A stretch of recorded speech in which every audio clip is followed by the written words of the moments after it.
Hello guys, I Dr. Virendra Kumar Gupta welcomes you at your YouTube channel. So guys, today we will discuss here about the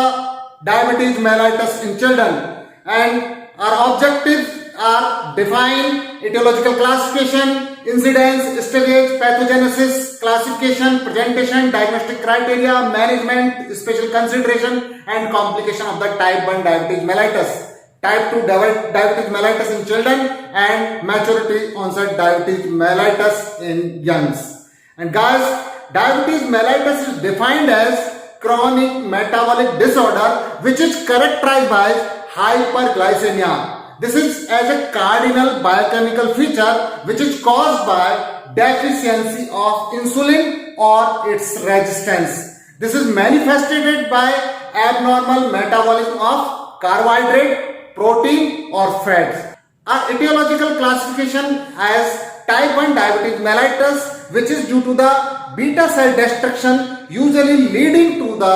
absolute insulin deficiency or absence of the insulin, divided into the two types, which is the type 1A is the immune mediated and type 1B is the idiopathic or without autoantibodies, and type 2 is predominantly insulin resistance or relatively insulin deficiency is there, or a predominantly secretory defect of the insulin resistance. Having two types, type 2A is the typical or type 2B is the atypical diabetes mellitus. And type 3 is proposed to describe the hypothesis that the Alzheimer's disease is triggered by the type of insulin resistance and the insulin-like growth factor dysfunction that occur specifically in the brain, and other specific types with the gestational diabetes. As type 1 diabetes mellitus is the most common endocrine metabolic disorder of the childhood and adolescent, which is formally called as the IDDM or insulin dependent diabetes mellitus or juvenile diabetes, and this is insulin deficiency due to the damage of beta cells which need lifelong insulin replacement therapy. And type 1 diabetes mellitus is characterized by the autoimmune destruction of pancreatic islet beta cells, and both genetically susceptible or environmental factors are contribute the pathogenesis of the type 1 diabetes mellitus, and its incidence is about 10.5 per lakh per year in the India, and peak presentation occur in the two age groups as initially 5 to 7 year of age group where the infections are more common, and at the time of puberty where the gonadal steroids are secretory part, and its known association include as the HLA-DR3 or 4, HLA-DQ2 or 8 or other genotypes associated with the HLA-B39. And there are 4 stages as the preclinical beta cell autoimmunity with the progressive defect of the insulin secretion is there, and on second stage is the onset of the clinical diabetes where the diabetes present, and in the transient remission due to the some islet cells or some beta cells are active here, honeymoon period is there, and ultimately established diabetes is there, during which period there may be occur some acute or chronic complication and decrease the life expectancy. So guys, the pathogenesis having the due to the genetic susceptibility for the individual or environmental factors like the seasonal infections, dietary factors, cow milk protein exposure or drugs may cause leading to the insulinitis,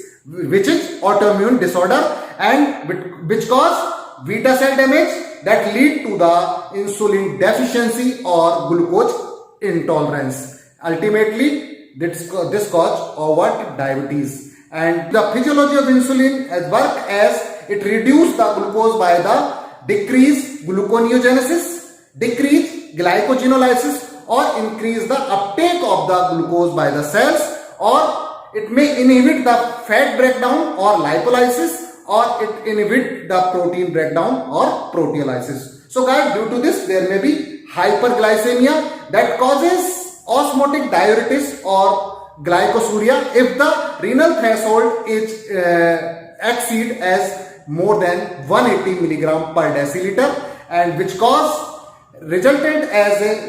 loss of calories and electrolytes and worsening of the dehydration, which ultimately lead to the physiological stress and hypersecretion of the stress hormones due to the process. And guys, insulin deficiency and elevated counter-regulatory hormone lead to the accelerated lipolysis and impair lipid synthesis, which increase the plasma concentration of the total lipids, cholesterol, triglyceride and free fatty acid, which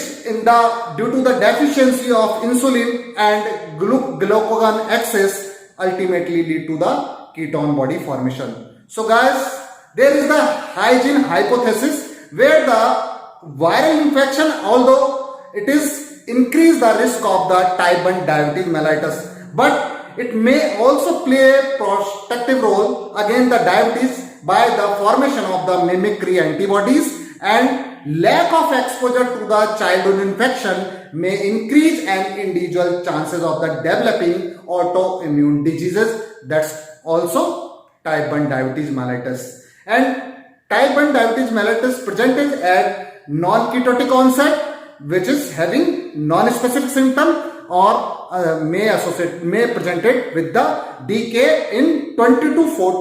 40% of the patient, which is more common. And non-ketotic symptoms as 3P is the polyuria, polyphagia or polydipsia, and there are other non-ketotic onset presentation are the weight loss, nausea and vomiting, fatigue, or there may be some recurrent infection in the skin, and UTI infection or bulbar mononiliasis in the female children may also be found. And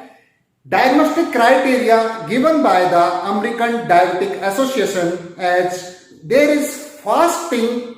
at least 8-hour fasting having plasma glucose level if more than 126 mg per deciliter, or if there is 2-hour plasma glucose during oral glucose tolerant test having more than 200 mg per deciliter of the glucose, and if there is random blood sugar with the symptoms of polyuria, polydipsia, polyphagia, unexplained weight loss or glycosuria along with the ketonuria, there is more than 200 mg per deciliter, or hemoglobin A1C or HbA1c is more than 6.5% is the criteria for the diabetes. So guys, other lab criteria are if there is ketone testing is positive either in the urine strip or bloods as the ketonuria, urine having glycosuria or ketonuria, if the decay is suspecting, if there is increased TSH or thyroid antibodies or serological marker for the GAD, IA1, IA2, IA2AB, insulin autoantibodies or other islet cells antibodies, or gene studies can be done for the HLA typing at DQ2 or DQ8. So guys, there are some management goals as the medical management for the glycemic control by the insulin therapy, age dependent structure education can be given, psychological or psychosocial care for the family who is affected, and avoidance of the acute complication or prevention of the chronic complications. So guys, the treatment approach is the multidisciplinary approach by the pediatrician, endocrinologist, diabetes nurses or social worker and nutritionist may be essential. So guys, insulin therapy in the type 1 diabetes mellitus is based on a number of factors including that are age, pivotal stages or presence of or absence of the diabetes ketoacidosis, and dose is the subcutaneous as for the prepubertal children is 0.4 to 0.5 unit per kg per day, and for the pubertal children it is 1 to 1.2 unit per kg per day. In case of the post ketoacidosis phase, there may be higher dose of the insulin, that's maybe 1.2 to 2.5 unit per kg per day, or in infancy there is the variable rate of the insulin therapy is required as 0.2 to more than 1 unit per kg per day. So guys, there are different type of the insulin which are using as the rapidly acting, regular or short acting insulins, or intermediate acting insulins as the NPH, or long acting insulin as the glargine or delamere, or degluted. So guys, rapidly acting insulin work within 5 minutes and peak having 30 to 90 minutes, and in the regular acting or short acting insulin having the action started within 30 minutes and peaks having 2 to 5 hours. And intermediate acting insulin as the NPH started their work after 1 to 2 hours and peak having 4 to 12 hours, while the long acting insulin as the glargine or delamine having no peak, while the action started within 1 to 2 hours and having around normal baseline level. So guys, insulin therapy regime are different regime are there, as basal bolus regimen, which is most commonly used, where the 2/3 dose before the breakfast and 1/3 dose of the before the dinner can be given, and this is the combination of intermediate and short acting insulin in the ratio of 2/3 or 1/3. In this regime, there is regular meal pattern is required to prevent hypoglycemia. So there guys, these are insulin administrating syringes or pen which can be used regularly, and guys, this is very important in children where the insulin therapy is done by the continuous subcutaneous insulin infusion or infusion pump devices, where this is an battery powered external devices, and it infuse the insulin at a predetermined dose, and additional boluses can be given at the meal time or at required, or the basal dose can be adjusted, and bolus can be tailored to the different meal or at the required condition, and it provides good glycemic control with the limited glycemic variability, and this is very important in the children. So guys, there is diabetic education which is required for the all parents of the affected children or the affected children also, where we should educate about the diabetes, what is the diabetes, and the types of the diabetes is the type 1 or type 2, and the role of the insulin and is the life-saving medications, and we should skill the parents and the patient as the insulin storage to be done in the refrigerator at which temperature, and drawing and mixing of the insulin as per rule, and healthy diet to be advised, and if there is hypoglycemia, what is the sign and symptom of the hypoglycemia and how to treat, and what is the honeymoon phase, and if there is any sickness, how we should manage or treat the infection. So guys, there is nutritional management, as there is no diet required for the diabetes in the children, and avoid overzealous control about the diet, and children encouraged to have a healthy normal diet, and there is importance given to the consistency of meal timing, and dietary exchange and the nutrition pyramid approach are useful, where the occasional treats or during the special occasion if we are eating something, that's are allowed, but we should carefully. And there are some newer advances as the islet cell transplantation, and there may be some artificial pancreas which include the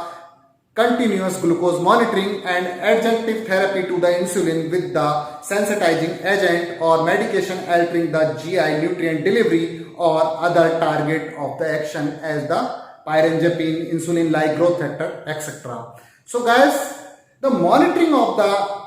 type 1 diabetes mellitus is very important, as the blood glucose monitoring to be done as the basis of self-monitoring blood glucose level is the critical, and ideally it should be done before the each meal and at the bedtime, and post meal and midnight blood glucose sugar to be taken, and continuous blood glucose monitoring in the children is very important and significant glycemic variability, and HbA1c or glycated hemoglobin should be monitored every 6 to 12 weeks, which is a marker of glycemic control over a period of 3 months and is the best predictor for the long-term complication of the diabetes mellitus. And monitoring of the other micronutrient retinal examination, nerve conduction studies to be done for the more than 11 year of age or 5 years after the diagnosis of the diabetes mellitus, and blood pressure to be taken every 3 monthly or at least annually after the age of 11, and hyperlipidemia, thyroid function test, growth monitoring and dental examination to be done as required. And guys, there is some special consideration for the honeymoon phase, Somogyi phenomena, dawn phenomena, management of the infection and diabetic ketoacidosis is required, as the honeymoon phase is where the insulin requirement is decreased transiently following the initiation of the insulin treatment, because there is some islet cells, beta cells are active and they may act for the insulin secretion, which requirement of the insulin is decreased, and the treatment by the reducing the dose of insulin at this period accordingly. So guys, there is the dawn phenomena, which is very important in children, where the overnight growth hormone and increased insulin clearance may normally lead to the early morning modest hyperglycemia. So guys, in the early morning hyperglycemia may be there, and it may treat by the increasing the dose of long acting insulin at the night. But guys, there is another phenomena also, that is the Somogyi phenomena. If the children having the high dose of insulin at the night may lead to the develop late night hypoglycemia at the timing of 3 to 4 am, and which lead to the exaggregated counter-regulatory hormone response, which increase the early morning hyperglycemia, and which can be treated by the reduce the dose of long acting insulin at the night. So guys, it should be titrated accordingly, and management of the infection is very important in the type 1 diabetes mellitus, as the frequent blood glucose monitoring is to be done and regular fluid intake to be given, and treatment of the intercurrent illness and tailoring insulin doses by the increasing dose as the 10 to 15% for the milder infections, and monitoring of the blood ketone levels and severe infection to be treated in the hospital. So guys, diabetic ketoacidosis is the important complications and very common in the type 1 diabetes mellitus in children, and it should be suspect when there is acute abdomen, is there any encephalopathy with the severe dehydration or gastroenteritis, or is there any sepsis or starvation is there. Guys, in the next class we will read about the diabetic ketoacidosis management, and other complications of the diabetes are hypoglycemic episode due to the treatment, or neuroglycopenic symptoms as the lethargy, irritability, seizures or coma may be there, or adrenergic symptoms are the tachycardia, sweating or palpitation may be there, or DKA or lipoatrophy may be at the injection sites. So guys, there are some long-term sequelae of the diabetic mellitus, as the microvascular sequelae are the retinopathy or neuropathy or nephropathies, and macrovascular are the cerebrovascular accident or peripheral vascular or coronary artery diseases. While the neuropathy may be there, as the peripheral or autonomic nervous system is involved, and the cataract, restriction of the joint mobility or thyroid or celiac disease may be long-term complication of the type 1 diabetes mellitus. So guys, type 2 diabetes mellitus may be the cause of diabetes in the children, as increasingly encountered this in children, and look for the obesity and acanthosis nigricans. If child having obesity and acanthosis nigricans along with the diabetes, that may be type 2 diabetes, and there may be a lack of glutamic acid decarboxylase antibodies and need to the lifestyle modification, and may need insulin along with the biguanides, and children at risk should be screened regularly, and we should take an oral glucose tolerant test for the early recognition of the all overweight children having the BMI is more than 19th percentile over the age of 10 years, which having 2 or more of the following risk factor, as the close blood relation has type 2 diabetes mellitus, or a member of the family or a group having the risk of increasing type 2 diabetes mellitus as the East Asians or Afro-American or Hispanians, or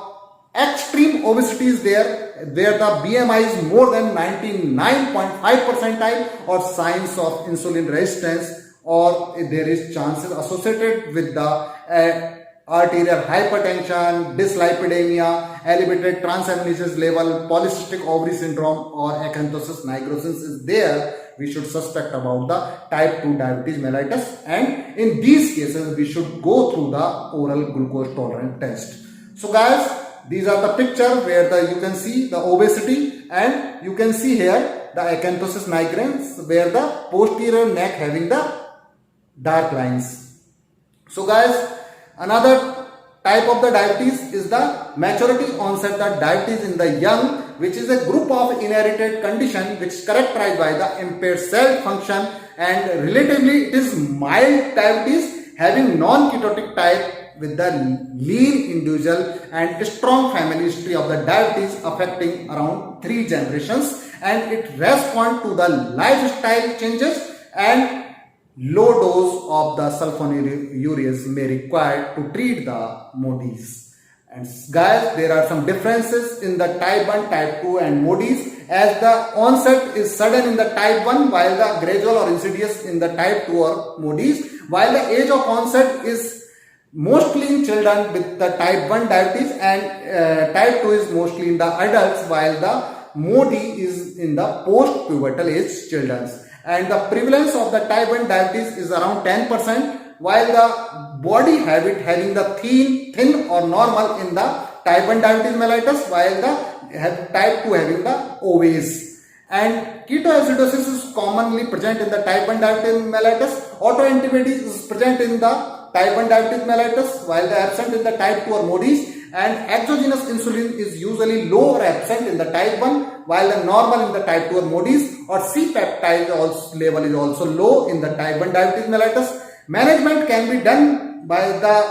insulin in the type 1 diabetes mellitus, and in type 2 can be done by the diet or metformin, and MODIs can be treated by the diet and sulfonylureas, while the inheritance of the type 1 diabetes mellitus is the polygenic, while the type 2 is also polygenic, and in MODIs this is the autosomal dominant inheritance is found. So guys, this is all about the diabetes mellitus, and in next class we will read about the management of the diabetic ketoacidosis. So guys, if you did not subscribe our channel, so subscribe it, press the bell icon and share it to all friends and medical students to get benefit for the topic. Thank you very much. We will meet again with the next topic. DK. Thank you.